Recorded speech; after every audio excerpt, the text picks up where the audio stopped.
السلام عليكم ورحمة الله وبركاته. بسم الله الرحمن الرحيم. الحمد لله رب العالمين الذي أرسل رسوله بالهدى ودين الحق ليظهره على الدين كله ولو كره المشركون ولو كره الكافرون. أشهد أن لا إله إلا الله وحده لا شريك له له الملك وله الحمد وهو على كل شيء قدير. وأشهد أن محمدًا عبده ورسوله الأب الرحيم رحمة للعالمين والمعلم الكريم والمربي ذو الخلق العظيم بالمؤمنين رؤوف رحيم. وصلى الله وسلم على النبي الأمين وعلى آله الطيبين الطاهرين وصحابته الغر الميامين ومن سار على نهجهم إلى يوم الدين. أما بعد. اللهم رب زدنا علما يا كريم. പ്രിയം നിറഞ്ഞ സീറ പഠിതാക്കളെ, സുഹൃത്തുക്കളെ, സഹോദരങ്ങളെ, അല്ലാഹു സുബ്ഹാനഹു വ തആലയുടെ വലിയ തൗഫീഖ് കൊണ്ട് റസൂലുള്ളാഹി സ്വല്ലല്ലാഹു അലൈഹി വസല്ലമയുടെ തിരുസീറ പഠിക്കാനും മനസ്സിലാക്കാനും ഒരല്പസമയം നമ്മുടെ ജീവിതത്തിൽ നിന്ന് മാറ്റിവെക്കാൻ അല്ലാഹു നമുക്ക് നൽകിയ ഒരു അവസരത്തെ ഞാനും നിങ്ങളും അതേ ഗൗരവത്തിൽ തന്നെ കാണണമെന്ന് ഓർമ്മപ്പെടുത്തുകയാണ്. അല്ലാഹു സുബ്ഹാനഹു വ തആല പ്രവാചക ജീവിതത്തിൽ ഉൾക്കൊള്ളാൻ, അത് പകർന്നു നൽകാൻ നമുക്കെല്ലാവർക്കും തൗഫീഖ് നൽകി അനുഗ്രഹിക്കുമാറാകട്ടെ. ഹിജറ 9-ാം വർഷത്തിലാണ് നമ്മൾ കഴിഞ്ഞ കുറേ ക്ലാസ്സുകളായി ഉള്ളത്. ആമുൽ വുഫൂദ്, സനത്തുൽ വുഫൂദ്, വഫ്ദുകളുടെ വർഷം എന്നാണ് ഹിജറ 9 അറിയപ്പെടുന്നത്. ആ പേരിന് പിന്നിലുള്ള കാരണത്തെക്കുറിച്ച് അതിൻ്റെ വിശദമായ ചരിത്രം നമ്മൾ സൂചിപ്പിച്ചു. കഴിഞ്ഞ 2 ക്ലാസ്സുകളിലായി റസൂലുള്ളാഹി സ്വല്ലല്ലാഹു അലൈഹി വസല്ലമയുടെ അടുത്തേക്ക് വന്ന പല ഗോത്രങ്ങൾ, പല വഫ്ദുകൾ, അവയെക്കുറിച്ച് പ്രധാനപ്പെട്ട എല്ലാ വഫ്ദുകളെയും നമ്മൾ പറയുകയും അതിലുള്ള ഓരോ സംഭവങ്ങളിലും നമുക്ക് ലഭിക്കുന്ന ഗുണപാഠങ്ങൾ നമ്മൾ മനസ്സിലാക്കുകയും ചെയ്തു. നാം പറഞ്ഞതുപോലെ ഒരുപാട് വഫ്ദുകൾ അറേബ്യൻ ഉപദ്വീപിൻ്റെ പല ഭാഗങ്ങളിൽ ജീവിക്കുന്ന, ഓരോ പ്രദേശങ്ങളിൽ ജീവിക്കുന്ന ഗോത്രങ്ങൾ ഇസ്ലാം സ്വീകരിക്കുന്നതിനായി അവരുടെ ഒരു പ്രതിനിധി സംഘത്തെ, ഒരു നിവേദക സംഘത്തെ റസൂലിൻ്റെ അടുത്തേക്ക് അയക്കും. അവർ വരും, പ്രവാചകനോട് കാര്യങ്ങൾ സംസാരിക്കും, ബൈഅത്ത് ചെയ്യും, ഉടമ്പടി ചെയ്യും. പിന്നീട് അവരവരുടെ നാട്ടിലേക്ക് തിരിച്ചുപോയി അവിടെ ഇസ്ലാമിക പ്രബോധനം നടത്തുകയും ആ നാട്ടിൽ റസൂലുള്ളാഹി സ്വല്ലല്ലാഹു അലൈഹി വസല്ലമയിൽ നിന്ന് കേട്ടു പഠിച്ച് മനസ്സിലാക്കിയതനുസരിച്ച് പിന്നീട് അവർ ജീവിതം അങ്ങനെ ഇസ്ലാമിനനുസരിച്ച് മുന്നോട്ട് പോവുകയും ചെയ്യും. അങ്ങനെ പല ഗോത്രങ്ങളും വന്നതും പോയതും അവർ മദീനയിലെത്തിയപ്പോൾ ഉണ്ടായ സംഭവങ്ങളുമൊക്കെ നമ്മൾ വിശദീകരിച്ച് കഴിഞ്ഞു. ഇനി ഹിജറ 9-ാമത്തെ വർഷം നടന്ന മറ്റു ചില പ്രധാനപ്പെട്ട സംഭവങ്ങൾ. ഒന്ന്, നജ്ജാശി രാജാവിൻ്റെ മരണമാണ്. ഹിജറ 9-ാമത്തെ വർഷം റജബ് മാസത്തിലാണ് അസ്ഹമ എന്നു പേരുള്ള നജ്ജാശി രാജാവ് മരിക്കുന്നത്. നജ്ജാശി രാജാവ് നമുക്കറിയാം, ഇസ്ലാമിന് വേണ്ടി ഒരുപാട് റസൂലുള്ളാഹി സ്വല്ലല്ലാഹു അലൈഹി വസല്ലമയുടെ സ്വഹാബിമാർ ആദ്യമായി ഹിജറ പോകുന്ന അബ്സീനിയയിലെ രാജാവാണ് നജ്ജാശി. അന്ന് ജാഫർ ഇബ്നു അബി താലിബ് റളിയല്ലാഹു അൻഹുവിൻ്റെ സൂറത്തു മറിയം പാരായണം അദ്ദേഹം കേട്ടു. അദ്ദേഹം ഇസ്ലാമിനെ ശരിവെച്ചു. പിന്നീട് അവിടെ ജീവിക്കുന്ന മുഹാജിറുകളായ മുസ്ലിങ്ങളുടെ സംരക്ഷണം അദ്ദേഹം ഏറ്റെടുത്തു. റസൂലുള്ളാഹി സ്വല്ലല്ലാഹു അലൈഹി വസല്ലമയുടെ ഒരു ഭാര്യ റംല റളിയല്ലാഹു അൻഹ, അബൂ സുഫിയാൻ റളിയല്ലാഹു അൻഹുവിൻ്റെ മകൾ ഉമ്മു ഹബീബ എന്നറിയപ്പെട്ട റംല റളിയല്ലാഹു അൻഹയെ വിവാഹം കഴിക്കുന്നതിൻ്റെ വലിയായി നിൽക്കുന്നത്, അതിൻ്റെ മഹർ കൊടുക്കുന്നത്, അതുപോലെ തന്നെ അതിൻ്റെ മറ്റു കാര്യങ്ങൾ ചെയ്യുന്നത്, അവരെ എല്ലാവിധ സജ്ജീകരണങ്ങളോടും മദീനയിലേക്ക് യാത്രയാക്കുന്നതൊക്കെ നജ്ജാശി രാജാവാണ്. അപ്പോൾ അദ്ദേഹം മുസ്ലിമാണ്. പക്ഷേ വർഷങ്ങൾക്ക് മുമ്പ് മുസ്ലിമായി തന്നെ ജീവിക്കുന്ന അദ്ദേഹം, പക്ഷെ അദ്ദേഹത്തിൻ്റെ നാടിപ്പോഴും പൂർണ്ണമായും ക്രിസ്തു മതവിശ്വാസം വെച്ച് പുലർത്തുന്ന, അതിന് മേൽക്കോയ്മയുള്ള നാടാണ്. ഖൈബർ യുദ്ധത്തോടനുബന്ധിച്ച് ഹിജറ 6-ാമത്തെ വർഷം അല്ലെങ്കിൽ 7-ാമത്തെ വർഷം ആ ഒരു ഖൈബർ യുദ്ധത്തിൻ്റെ സാഹചര്യത്തോടനുബന്ധിച്ച് മുസ്ലിങ്ങളൊക്കെയും ജാഫർ അള്ളാഹു അടക്കം മദീനയിലേക്ക് വന്നത് നമ്മൾ വിശദീകരിച്ചിരുന്നു. അഥവാ നമ്മളിപ്പോൾ സംസാരിക്കുന്ന ഈ സന്ദർഭത്തിൽ അബ്സീനിയയിൽ മുസ്ലിങ്ങളില്ല. അബ്സീനിയയിലേക്ക് ആദ്യകാലത്ത് ഇസ്ലാം തുടങ്ങി, പ്രവാചകൻ സല്ലല്ലാഹു അലൈഹി വസല്ലം പരസ്യപ്രബോധനം തുടങ്ങി 1-2 വർഷം കഴിഞ്ഞപ്പോഴാണ്, അഥവാ റസൂലുള്ളാഹി സ്വല്ലല്ലാഹു അലൈഹി വസല്ലം റസൂലായി 5-6 വർഷങ്ങൾ, ഹിജ്റയുടെ 5-6 വർഷങ്ങളല്ല, പ്രവാചകത്വത്തിൻ്റെ നുബുവത്തിൻ്റെ 5-6 വർഷങ്ങളിലാണ് അബ്സീനിയയിലേക്ക് പോകുന്നത്. 10 വർഷത്തോളം അവരവിടെ താമസിക്കുന്നു. അത് കഴിഞ്ഞ് എല്ലാവരും ജാഫർ റളിയല്ലാഹു അൻഹു അടക്കമുള്ള ആളുകൾ ഖൈബർ യുദ്ധത്തിന് ശേഷം ആ സമയത്ത് റസൂലുള്ളാഹി സ്വല്ലല്ലാഹു അലൈഹി വസല്ലം അടുത്തേക്ക് വരികയും ചെയ്തു. നിലവിലവിടെ ആരുമില്ല. അതുകൊണ്ട് തന്നെ നജ്ജാശി രാജാവ് മരിച്ചപ്പോൾ റസൂലുള്ളാഹി സ്വല്ലല്ലാഹു അലൈഹി വസല്ലമക്ക് അതിൽ വിഷമമുണ്ടാവുകയും ജനങ്ങളെ ഒരുമിച്ച് കൂട്ടി, നിങ്ങളുടെ സഹോദരൻ നജ്ജാശിക്ക് വേണ്ടി നിങ്ങൾ ഇസ്തിഗ്ഫാർ നടത്തണം, അദ്ദേഹത്തിന് വേണ്ടി ഗായിബായി അഥവാ ഹാജരില്ലാത്ത രൂപത്തിലുള്ള ജനാസ നമസ്കാരം അദ്ദേഹത്തിൻ്റെ നാട്ടിൽ അദ്ദേഹത്തിന് വേണ്ടി നിസ്കരിക്കാൻ ഒരു മുസ്ലിങ്ങളും ബാക്കിയില്ല. റസൂലുള്ളാഹി സ്വല്ലല്ലാഹു അലൈഹി വസല്ലമ നിർവഹിക്കുകയും ചെയ്തു. മറ്റൊരാൾക്ക് വേണ്ടിയും റസൂലുള്ളാഹി സ്വല്ലല്ലാഹു അലൈഹി വസല്ലമ സ്വലാത്തുൽ ഗായിബ് അഥവാ ഒരു മയ്യത്ത് ഹാജരില്ലാതെ വിദൂര നാടുകളിൽ വെച്ച് ആ മയ്യത്തിന് വേണ്ടി ജനാസ നമസ്കരിക്കുക, മയ്യത്ത് നിസ്കാരം നിർവഹിക്കുക, അത് നജ്ജാശി രാജാവിന് വേണ്ടി അല്ലാതെ മറ്റൊരാൾക്ക് വേണ്ടിയും റസൂലുള്ളാഹി സ്വല്ലല്ലാഹു അലൈഹി വസല്ലമ നിർവഹിച്ചതായി പ്രമാണങ്ങളിൽ സ്ഥിരപ്പെട്ടു വന്നിട്ടില്ല. അങ്ങനെ ആ നാട്ടിൽ അദ്ദേഹത്തിനെ പൂർണ്ണമായ ഒരു ഇസ്ലാമിക രൂപത്തിൽ ജനാസ നമസ്കരിക്കാനോ ഖബറടക്കാനോ ആരുമില്ലാത്ത ആ ഒരു സാഹചര്യത്തിൽ അബൂ ഹുറൈറ റളിയല്ലാഹു അൻഹു ഉദ്ധരിക്കുന്ന ഹദീസിൽ നമുക്ക് കാണാൻ കഴിയും, റസൂലുള്ളാഹി സ്വല്ലല്ലാഹു അലൈഹി വസല്ലം ജനങ്ങളോട് വിളിച്ചു പറഞ്ഞു, ഇസ്തഗ്ഫിറൂ ലി അഖീകും, നജ്ജാശി നിങ്ങളുടെ സഹോദരനാണ്, മുസ്ലിമാണ്, നിങ്ങൾ അദ്ദേഹത്തിന് വേണ്ടി ഇസ്തിഗ്ഫാർ നടത്തണം. ഇമാം ബുഖാരിയും ഇമാം മുസ്ലിമും ഒക്കെ ഈ സംഭവം ഉദ്ധരിച്ചിട്ടുണ്ട്. അതുമാത്രമല്ല, ജാബിർ റളിയല്ലാഹു അൻഹു ഉദ്ധരിക്കുന്ന ഹദീസിൽ നജ്ജാശി രാജാവിന്റെ മരണം റസൂലുള്ളാഹി സ്വല്ലല്ലാഹു അലൈഹി വസല്ലമയാണ് ജനങ്ങളോട് വിളിച്ചു പറയുന്നത്. മാത്തൽ യൗമ റജുലുൻ സാലിഹ്, സ്വാലിഹായ ഒരു മനുഷ്യന്റെ മരണം ഇന്നുണ്ടായിട്ടുണ്ട്, ഇന്നൊരു സ്വാലിഹായ ഒരു മനുഷ്യൻ മരിച്ചു. ഫഖൂമു ഫസല്ലു അലാ അഖീകും അസ്ഹമ, നിങ്ങളുടെ സഹോദരനായ അസ്ഹമക്ക് വേണ്ടി എഴുന്നേൽക്കൂ, നമുക്ക് എല്ലാവർക്കും കൂടി അദ്ദേഹത്തിന് വേണ്ടി മയ്യത്ത് നമസ്കാരം നിർവഹിക്കാം എന്ന് മുത്തഫഖുൻ അലൈഹി ഹദീസിൽ റസൂലുള്ളാഹി സ്വല്ലല്ലാഹു അലൈഹി വസല്ലമ പഠിപ്പിക്കുന്നത് ജാബിർ റളിയല്ലാഹു അൻഹു ഉദ്ധരിക്കുന്നുണ്ട്. ആ ജാബിർ റളിയല്ലാഹു അൻഹു പറയുന്നത് കാണാൻ കഴിയും, അങ്ങനെ ഞങ്ങൾ റസൂലിൻ്റെ കൂടെ സഫായി നിന്നു, മയ്യത്ത് നമസ്കാരം നമ്മൾ നിർവഹിച്ചു, 2-ാമത്തെയോ 3-ാമത്തെയോ സഫിലായിരുന്നു ഞാൻ ഉണ്ടായിരുന്നത് എന്ന് ജാബിർ റളിയല്ലാഹു അൻഹു ഉദ്ധരിക്കുന്നത് കാണാൻ കഴിയും. അങ്ങനെ നജ്ജാശി രാജാവ് മരിച്ചു. നജ്ജാശി രാജാവ് ഇസ്ലാമിൻ്റെ ഒരു പ്രബോധന മേഖലയിൽ വളരെ പ്രധാനപ്പെട്ട ഒരു വ്യക്തിത്വമായിരുന്നു എന്നത് കൂടുതൽ സൂചിപ്പിക്കേണ്ടതില്ല. ഇസ്ലാം ഒരിടത്തും ഇസ്ലാമിന് ഒരു കാലുറപ്പിക്കാൻ സാധ്യതയില്ലാത്ത, അങ്ങനെ ഒരു അധികാരമോ അല്ലെങ്കിൽ മറ്റേതെങ്കിലും തരത്തിൽ ഇസ്ലാമിക പ്രബോധനത്തെ സപ്പോർട്ട് ചെയ്ത ഏതെങ്കിലും ഗോത്ര നേതാക്കന്മാരോ മറ്റേതെങ്കിലും അധികാരികളോ ഒന്നുമില്ലാത്ത സന്ദർഭത്തിലാണ് നജ്ജാശി രാജാവ് ഇസ്ലാമിൻ്റെ യഥാർത്ഥ സന്ദേശം മനസ്സിലാക്കിക്കൊണ്ട് ഈ മുഹമ്മദും നിങ്ങളുടെ പ്രവാചകനും ഈസാ നബിയും പറയുന്നത് ഒന്ന് തന്നെയാണല്ലോ, ഇത് രണ്ടും വരുന്നത് ഒരേ വിളക്കിൽ നിന്നാണല്ലോ, ഒരേ വിളക്കിൽ നിന്ന് വരുന്ന ഒരേ സ്രോതസ്സിൽ നിന്ന് വന്ന പ്രകാശമാണല്ലോ ഇത് രണ്ടും എന്ന് പറഞ്ഞ് തന്നെ ക്രിസ്തു മത പുരോഹിതന്മാരുടെ മുമ്പിൽ വെച്ച് ഇസ്ലാമിന് പൂർണ്ണമായി പിന്തുണ പ്രഖ്യാപിക്കുന്ന അദ്ദേഹമാണ്.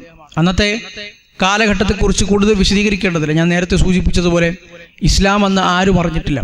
ഇസ്ലാമിൻ്റെ ഏതെങ്കിലും തരത്തിൽ ഇസ്ലാമിനൊരു മേൽക്കോയ്മ എവിടെയും ഉണ്ടായിട്ടില്ല. മക്കയിൽ റസൂലുള്ളാഹി സ്വല്ലല്ലാഹു അലൈഹി വസല്ലമ പ്രവാചകനായി വന്ന് 5-6 വർഷങ്ങൾ കഴിഞ്ഞു. 5-6 വർഷങ്ങളിൽ 2 വർഷങ്ങളിൽ 2 സംഘങ്ങൾ മക്കയിൽ നിന്ന് പലായനം ചെയ്തു. അഥവാ ആദ്യത്തെ 3 വർഷം രഹസ്യമായി പ്രബോധനം ചെയ്തു. പരസ്യമായി ഇസ്ലാം പ്രബോധനം ചെയ്യാൻ തുടങ്ങിയിട്ട് 1-2 വർഷങ്ങൾ കഴിഞ്ഞിട്ടേ ഉള്ളൂ. നജ്ജാശി രാജാവോ അല്ലെങ്കിൽ മറ്റേതെങ്കിലും രാജാക്കന്മാരോ ഗോത്ര തലവന്മാരോ ഒന്നും അന്ന് പ്രധാനപ്പെട്ട ആളുകളോ ഒന്നും ഖുറൈശികളിലെ ആളുകളൊന്നും ഇസ്ലാമിലേക്ക് വന്നിട്ടില്ല. അന്ന് അക്കാലഘട്ടത്തിൽ ഇസ്ലാമിന് വേണ്ടി ഇസ്ലാമിന് പിന്തുണ പ്രഖ്യാപിച്ച മുസ്ലിമായി ശരിയായ സത്യം മനസ്സിലാക്കിയ രാജാവായിരുന്നു നജ്ജാശി രാജാവ്. അദ്ദേഹത്തിൻ്റെ മരണം ഹിജ്റ 9 ഉണ്ടായി. ഹിജ്റ 9 ഉണ്ടായ മറ്റൊരു പ്രധാനപ്പെട്ട സംഭവം വിശുദ്ധ ഖുർആനിലെ സൂറത്തു തഹ്രീം 27-ാമത്തെ ജുസ്ഇലെ അവസാനത്തെ സൂറത്തായ സൂറത്തു തഹ്രീമിൻ്റെ അവതരണ പശ്ചാത്തലമായ സംഭവങ്ങൾ ഉണ്ടാകുന്നത് ഈ ഹിജ്റ 9-ലാണ്. അഥവാ റസൂലുള്ളാഹി സ്വല്ലല്ലാഹു അലൈഹി വസല്ലമ തൻ്റെ ഭാര്യമാരെ 1 മാസക്കാലം വിട്ടുനിന്നത് ഹിജ്റ 9-ലായിരുന്നു. ഒരു തുലാഖ് ചൊല്ലിയിട്ടില്ല, അവരുമായി കിടപ്പുറ പങ്കെടുത്തതും വീട്ടിൽ പോകുന്നതൊക്കെ ഉപേക്ഷിച്ച് റസൂലുള്ളാഹി സ്വല്ലല്ലാഹു അലൈഹി വസല്ലമ ഒറ്റക്കൊരു സ്ഥലത്ത് ഒരു മഷ്റൂബ എന്നറിയപ്പെടുന്ന അഥവാ ഈ ധാന്യങ്ങളും ഭക്ഷണ വസ്തുക്കളൊക്കെ സൂക്ഷിക്കാൻ ഉപയോഗിക്കുന്ന തറയിൽ നിന്ന് കുറച്ച് ഉയർന്ന രൂപത്തിൽ കെട്ടിയുണ്ടാക്കുന്ന ഒരു പ്രത്യേക മുറിക്കാണ് മഷ്റൂബ എന്ന് പറയാം. അങ്ങനെ ഒരു സ്ഥലത്ത് റസൂലുള്ളാഹി സ്വല്ലല്ലാഹു അലൈഹി വസല്ലമ താമസിച്ചു. അഥവാ ഈ ജീവികളുടെയും മറ്റും ആക്രമണങ്ങളിൽ നിന്നൊക്കെ സുരക്ഷിതമായി ഭക്ഷണങ്ങളും അതുപോലെ തന്നെ ഈ തോലും ഒക്കെ സൂക്ഷിക്കുന്ന ഒരു പ്രത്യേക ഒരു അറയാണ് ഈ മഷ്റൂബ എന്ന് പറയുന്ന സ്ഥലം. അവിടെ റസൂലുള്ളാഹി സ്വല്ലല്ലാഹു അലൈഹി വസല്ലമ താമസിച്ച് അങ്ങനെ 1 മാസക്കാലം തൻ്റെ ഭാര്യമാരിൽ നിന്ന് വിട്ടുനിന്നു. അതിന് കാരണമായി തീർന്ന അങ്ങനെ ഒരു സംഭവത്തിലേക്ക് എത്തിച്ചേർന്നതിന് പിന്നിൽ ചില പശ്ചാത്തലങ്ങളുണ്ടായിരുന്നു. റസൂലുള്ളാഹി സ്വല്ലല്ലാഹു അലൈഹി വസല്ലമ തൻ്റെ ഭാര്യയായിരുന്ന സൈനബ് ബിൻത് ജഹ്ഷ് റളിയല്ലാഹു അൻഹയുടെ വീട്ടിൽ അവരുടെ അർഹതപ്പെട്ട ആ ദിവസം പോകുമ്പോൾ അവരുടെ അടുത്തുണ്ടായിരുന്ന തേൻ കുടിക്കുമായിരുന്നു. അത് പല രൂപത്തിൽ ഈ സംഭവം വളരെ കൃത്യമായി ഉദ്ധരിക്കപ്പെട്ട് നമുക്ക് കാണാൻ കഴിയും. ഹദീസ് ഗ്രന്ഥങ്ങൾ ഇമാം ബുഖാരിയും അതുപോലെ തന്നെ ഇമാം ഹാക്കിമും ഒക്കെ ഉദ്ധരിക്കുന്ന സ്വഹീഹായ ഹദീസുകളിൽ ആയിഷ റളിയല്ലാഹു അൻഹ ഉദ്ധരിക്കുന്ന ഹദീസ് നമുക്ക് കാണാൻ കഴിയും. റസൂലുള്ളാഹി സ്വല്ലല്ലാഹു അലൈഹി വസല്ലമ അങ്ങനെ സൈനബ് ബിൻത് ജഹ്ഷ് റളിയല്ലാഹു അൻഹയുടെ വീട്ടിൽ പോവുകയും അവിടെ നിന്ന് ഇങ്ങനെ തേൻ കുടിക്കുകയും ചെയ്യുന്നത് റസൂലിന്റെ ഭാര്യമാരായ ആയിഷ റളിയല്ലാഹു അൻഹ അതുപോലെ തന്നെ ഹഫ്സ റളിയല്ലാഹു അൻഹ ഇവർക്ക് അത്ര രസിച്ച ഒരു സംഭവമായിരുന്നില്ല. ആയിഷ, ഹഫ്സ റളിയല്ലാഹു അൻഹ ഇവർ രണ്ടുപേരും മറ്റു ഭാര്യമാരിൽ നിന്ന് വ്യത്യസ്തമായി പ്രവാചകന്റെ ഭാര്യമാരിൽ കൂടുതൽ അടുപ്പമുള്ള ബന്ധമുള്ള ആളുകളാണ്. ഒന്ന്, അതിനുള്ള കാരണം ഇവരുടെ രണ്ടുപേരുടെയും ഉപ്പമാർ പ്രവാചകന്റെ ഏറ്റവും അടുത്ത ആളുകളാണ്, അബൂബക്കർ, ഉമർ റളിയല്ലാഹു അൻഹുമ. 2, പ്രായം കൊണ്ട് നോക്കിക്കഴിഞ്ഞാൽ ഈ പ്രവാചകന്റെ ഭാര്യമാരിൽ ഒട്ടൊക്കെ അടുത്ത പ്രായക്കാരായ ആളുകളാണ്, കുറച്ച് ചെറുപ്പക്കാരികളായ ആളുകളായിരുന്നു ആയിഷ, ഹഫ്സ റളിയല്ലാഹു അൻഹും. അപ്പോൾ പല കാര്യത്തിലും ഇവർ അങ്ങോട്ടും ഇങ്ങോട്ടും കാര്യങ്ങൾ ഇവരൊരു ടീം എന്നുള്ള നിലക്കായിരുന്നു മുന്നോട്ട് പോയിരുന്നത്. അപ്പോൾ സൈനബ് ബിൻത് ജഹ്ഷ് റളിയല്ലാഹു അൻഹയുടെ അടുത്ത് പോയി പ്രവാചകൻ സ്വല്ലല്ലാഹു അലൈഹി വസല്ലം ഇങ്ങനെ തേൻ കുടിക്കുന്നത് ഇവർക്ക് രണ്ടുപേർക്കും അത്ര രസിച്ചില്ല. സൈനബ് റളിയല്ലാഹു ഒരു കൂടുതൽ പരിഗണന അവിടേക്ക് പോകുമ്പോൾ പ്രവാചകനി നമ്മുടെ അടുത്തൊന്നും ഒരു പ്രത്യേക ഭക്ഷണ പദാർത്ഥമൊന്നും ഭക്ഷിക്കാതെ സൈനബ് റളിയല്ലാഹുവിന്റെ വീട്ടിൽ നിന്ന് ഒരു തേൻ കുടിക്കുന്നു, ഇനി പ്രവാചകൻ അവരോട് എന്തെങ്കിലും പ്രത്യേക ഇഷ്ടം നമ്മളെക്കാൾ കവച്ചു വെച്ചുണ്ടാകുമോ എന്നൊക്കെയായിരുന്നു അവരുടെ ഒരു പേടി. ആയിഷ റളിയല്ലാഹു അൻഹ തന്നെ ഈ സംഭവം ഉദ്ധരിക്കുന്നത് ഇമാം ബുഖാരി അദ്ദേഹത്തിന്റെ സ്വഹീഹിൽ ഉൾപ്പെടുത്തിയിട്ടുണ്ട്. അവർ പറയുന്നു, ഫതവാസൈതു അന വ ഹഫ്സ, അങ്ങനെ ഞാനും ഹഫ്സയും കൂടി തീരുമാനമെടുത്തു. എന്ത് തീരുമാനമെടുത്തു? അവരൊരു രഹസ്യമായ ഒരു തീരുമാനത്തിലെത്തി. റസൂലുള്ളാഹി സ്വല്ലല്ലാഹു അലൈഹി വസല്ലം നമ്മൾ ആരുടെ അടുത്ത് വന്നാലും, എൻ്റെ വീട്ടിൽ വന്നാലും നിന്റെ വീട്ടിൽ വന്നാലും നമ്മൾ രണ്ടുപേരും പറയണം, റസൂലിന്റെ വായിൽ നിന്ന് മഗാഫീർ എന്ന് പറയുന്ന ദുർഗന്ധം വമിക്കുന്ന ഒരു ചെടി, അതിന്റെ മണം വരുന്നു എന്ന് പറയണം. അതിൻ്റെ ഒരു ദുർഗന്ധം പ്രവാചകന്റെ വായിൽ നിന്ന് പുറപ്പെടുന്നു. രണ്ടുപേരും ഇതേ തീരുമാനത്തിലെത്തി. അങ്ങനെ ഇവർ രണ്ടിൽ ആരുടെ അടുത്താണോ റസൂലുള്ളാഹി സ്വല്ലല്ലാഹു അലൈഹി വസല്ലം ആദ്യം പ്രവേശിച്ചത്, അവർ ആ ഭാര്യ പ്രവാചകനോട് ചോദിച്ചു, രണ്ടുപേരിൽ ആരെങ്കിലും ഒരാൾ പ്രവാചകനോട് ചോദിച്ചു, അല്ലയോ പ്രവാചകരെ, അക്കൽത്ത മാഫീർ, നിങ്ങളെന്താ ഒരു മാഫീർ തിന്നിട്ടാണോ നിങ്ങൾ വരുന്നത്? വായിൽ നിന്ന് ആകെ ദുർഗന്ധം. റസൂലുള്ളാഹി സ്വല്ലല്ലാഹു അലൈഹി വസല്ലമയെ സംബന്ധിച്ചിടത്തോളം പ്രവാചകന്റെ ശരീരത്തിൽ നിന്ന് ഏതെങ്കിലും തരത്തിലുള്ള ദുർഗന്ധം വരുന്നത് ഒരിക്കലും ഇഷ്ടപ്പെടാത്തൊരു മനുഷ്യനായിരുന്നു റസൂലുള്ളാഹി സ്വല്ലല്ലാഹു അലൈഹി വസല്ലം, പ്രത്യേകിച്ച് വായിൽ നിന്ന്. അത് അള്ളാഹുവിന്റെ റസൂലിന്റെ വ്യക്തി ശുചിത്വവുമായി ബന്ധപ്പെട്ട് പഠിക്കുമ്പോൾ റസൂലുള്ളാഹി സ്വല്ലല്ലാഹു അലൈഹി വസല്ലം സൂചിപ്പിച്ച എത്രയോ ഹദീസുകൾ നമ്മൾ കേട്ടിട്ടുണ്ടാകും.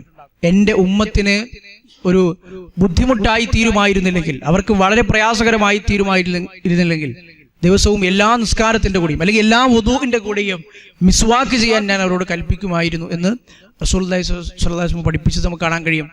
അപ്പൊ അത്രമാത്രം നമ്മുടെ മുസ്ലിം ഉമ്മത്തിനാകമാനം അതൊരു നിർബന്ധ കാര്യമായി തീരുമായിരുന്നു എന്നൊരു പേടിയില്ലായിരുന്നെങ്കിൽ റസൂൽ അങ്ങനെ കൽപ്പിക്കുമായിരുന്നു. എല്ലാ വുദൂഇന്റെ കൂടെയും നിർബന്ധമായും ഒരു ഫർദ് എന്നോണം മിസ്വാക്ക് ചെയ്യാം.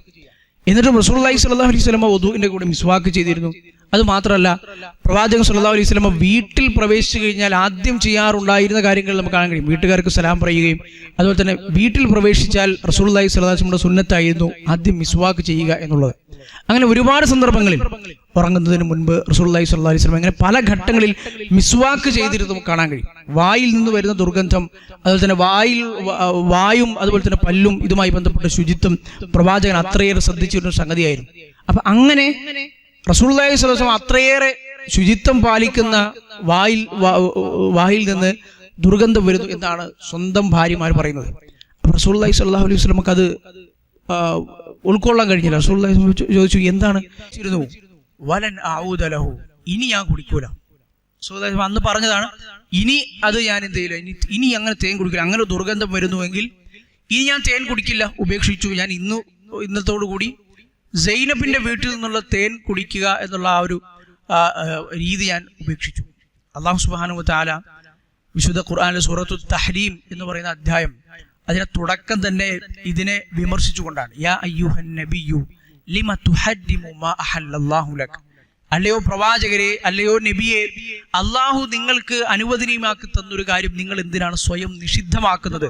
തബ്തഗി മർദാത്ത് അസ്വാജി, നിങ്ങളുടെ ഭാര്യമാരുടെ തൃപ്തി കാംക്ഷിച്ചുകൊണ്ട് അള്ളാഹു ഹലാലാക്കിയ ഒരു കാര്യം നിങ്ങൾ എന്തിനാണ് ഹറാമാക്കാൻ തുനിയുന്നത് എന്ന് വിമർശന രൂപത്തിൽ അള്ളാഹു സുബ്ഹാനഹു വ തആല പ്രവാചകൻ സല്ലല്ലാഹു അലൈഹി വസല്ലമയോട് ചോദിക്കുകയുണ്ടായി. സൂറത്തു തഹ്രീമിന്റെ തുടക്ക ആയത്തുകൾ വായിച്ചാൽ നമുക്ക് മനസ്സിലാകും അള്ളാഹുവിന്റെ ഭാഷ അവിടെ കുറച്ച് കാർക്കശ്യം നിറഞ്ഞതാണ്. അതുമാത്രമല്ല, റസൂലിന്റെ ഈ വിഷയത്തിൽ രണ്ട് ഭാര്യമാർ ഇങ്ങനെ ഒരു ഗൂഢാലോചന പോലെ ഇങ്ങനെ ഒരു തീരുമാനമെടുത്ത്, രഹസ്യമായി ഇങ്ങനെ ഒരുമിച്ച് കൂടി തീരുമാനമെടുത്ത് പ്രവാചകനോട് ഇങ്ങനെ പ്ലാൻ ചെയ്ത് പറയാൻ തീരുമാനിച്ച ആ കാര്യത്തെ അള്ളാഹു സൂറത്തു തഹ്രീമിൽ തന്നെ പറയുന്നത് കാണാൻ കഴിയും. ഇൻ തതൂബ ഇലല്ലാഹി ഫഖദ് സഗത് ഖുലൂബുകുമാ, അവർ രണ്ടുപേരും, ആ രണ്ട് സ്ത്രീകളും, ആ രണ്ട് ഭാര്യമാരും, അഥവാ ആയിഷ, ഹഫ്സ റളിയല്ലാഹു അൻഹുമ, അവർ രണ്ടുപേരും അള്ളാഹുവിലേക്ക് തൗബ ചെയ്യുക എന്നത് അത് അനിവാര്യമാണ്. അവർ തൗബ ചെയ്യേണ്ടതുണ്ട്.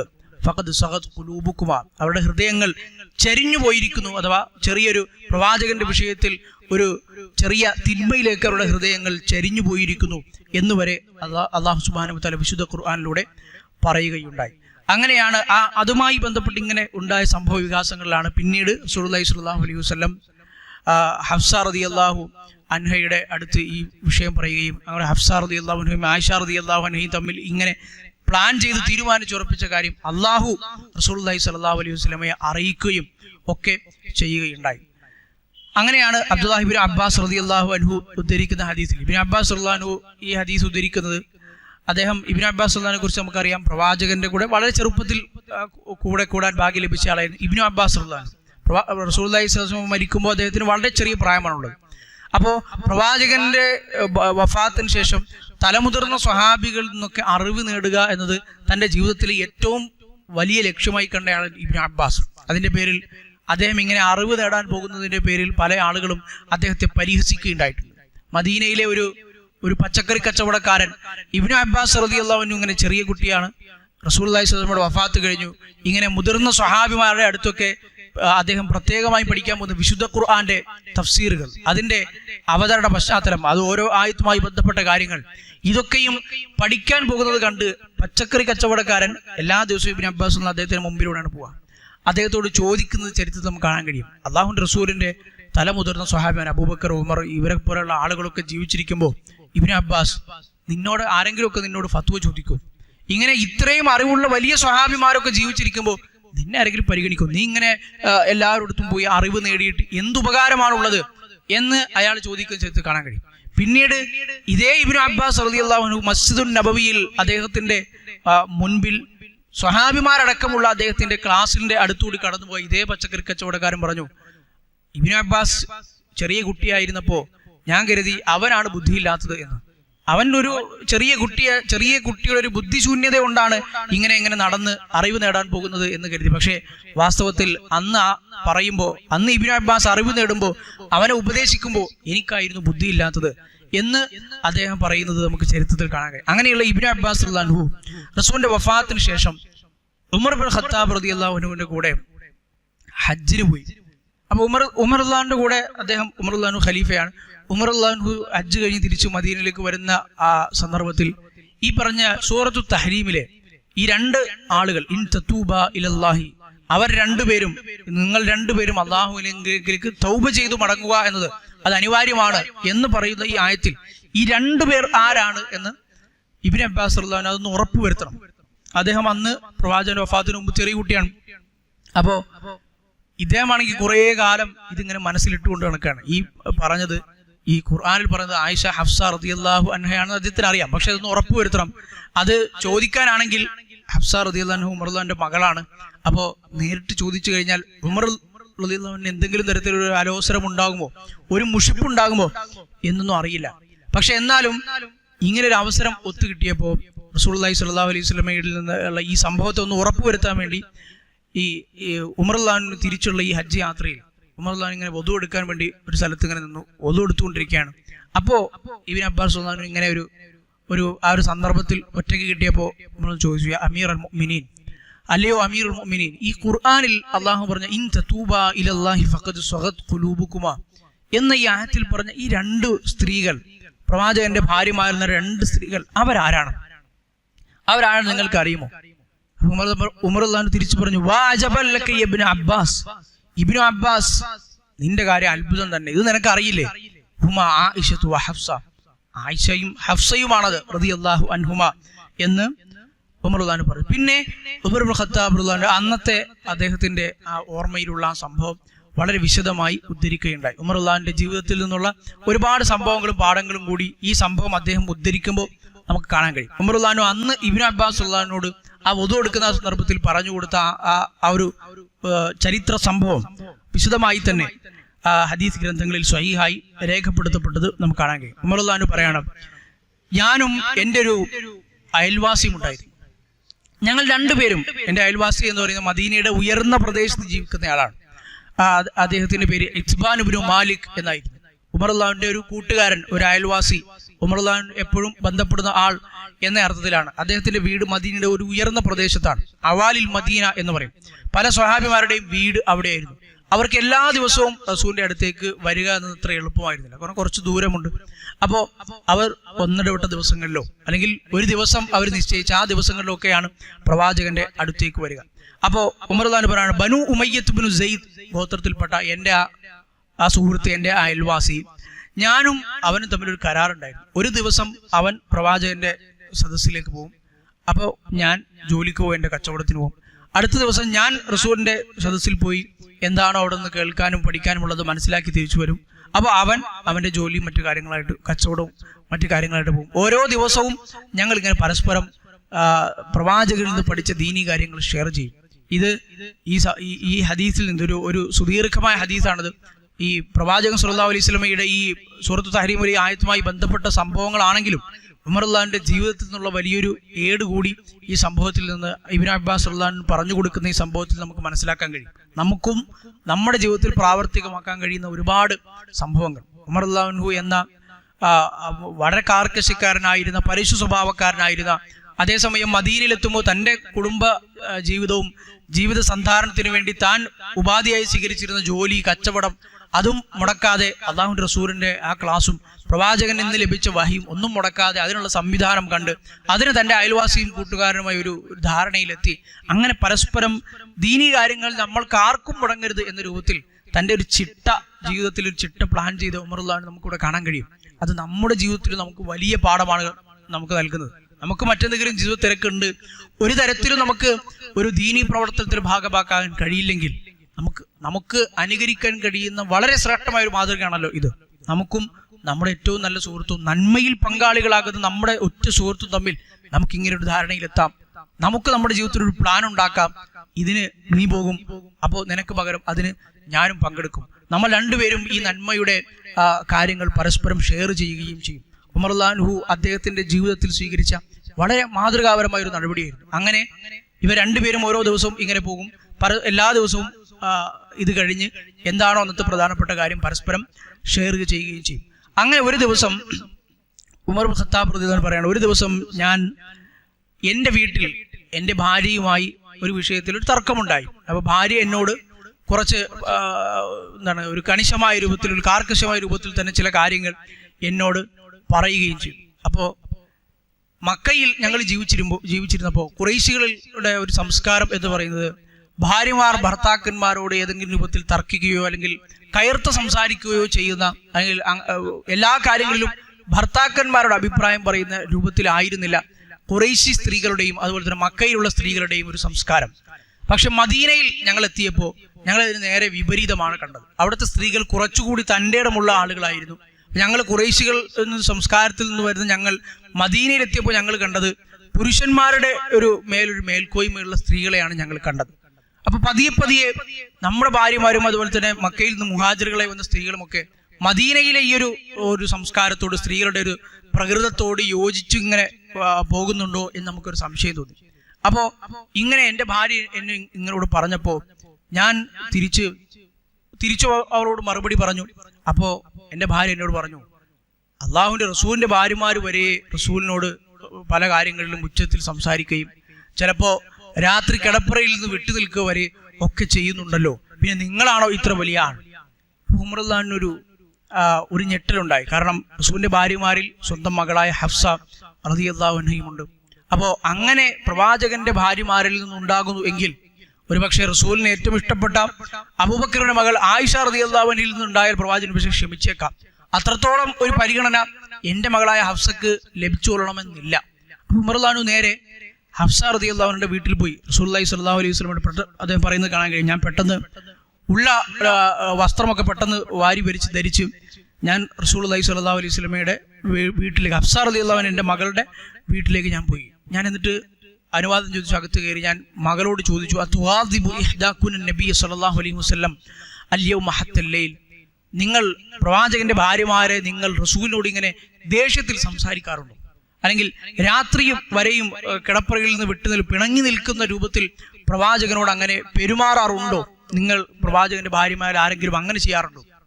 അപ്പൊ ഹഫ്സ റളിയല്ലാഹു പറഞ്ഞു, ഞാൻ അതെ, അങ്ങനെയൊക്കെ ഒരു ദാമ്പത്യ ജീവിതം എന്ന നിലക്ക് അങ്ങനെ ഒരു പിണക്കങ്ങളൊക്കെ ഉണ്ടാകാറുണ്ട്. അപ്പോൾ ഉമർ റളിയല്ലാഹു പറഞ്ഞു, ഖദ് ഖിബ്തി വ ഖസിർ, ഹഫ്സ അത് നീയാണെങ്കിൽ നീ പരാജയപ്പെട്ടു, നീ നഷ്ടക്കാരിയായി.